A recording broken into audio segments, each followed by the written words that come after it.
मन्त्री परिषदका धनी देखिएका 10 नाम।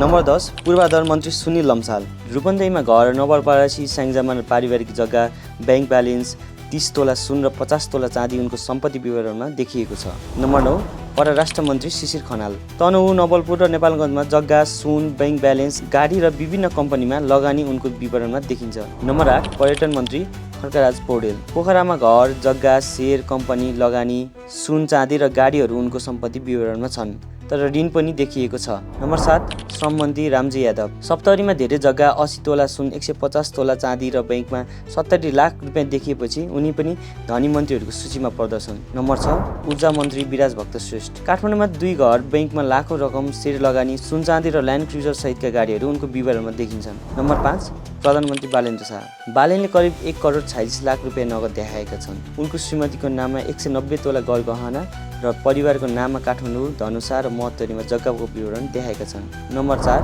गृहमन्त्री सुदन गुरुङ। उनको सेयर लगानी मात्रै करिब 4 करोड 31 लाख रुपियाँ देखाएको छ। त्यसमाथि 89 तोला सुन, 6 किलो चाँदी र ब्याङ्क ब्यालेन्स र गाडी, पारिवारिक जग्गा पनि विवरणमा छ। नम्बर 3 उद्योग मन्त्री गौरी कुमारी यादव। काठमाडौँमा घर, धेरै ठाउँमा जग्गा, महोत्तरीमा बिगौँ जग्गा, 180 तोला सुन, चाँदी, हिरा र करोडौँ सेयर उनको विवरण निकै ठुलो देखिन्छ।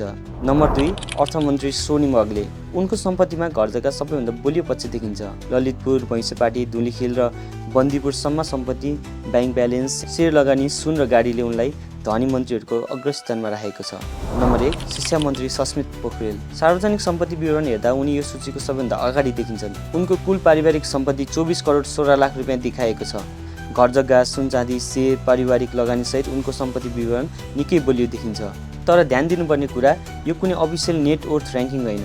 यो सार्वजनिक गरिएको सम्पत्ति विवरणमा देखिएको डिक्लेयर्ड एसेट्सको आधारमा बनाइएको सूची हो।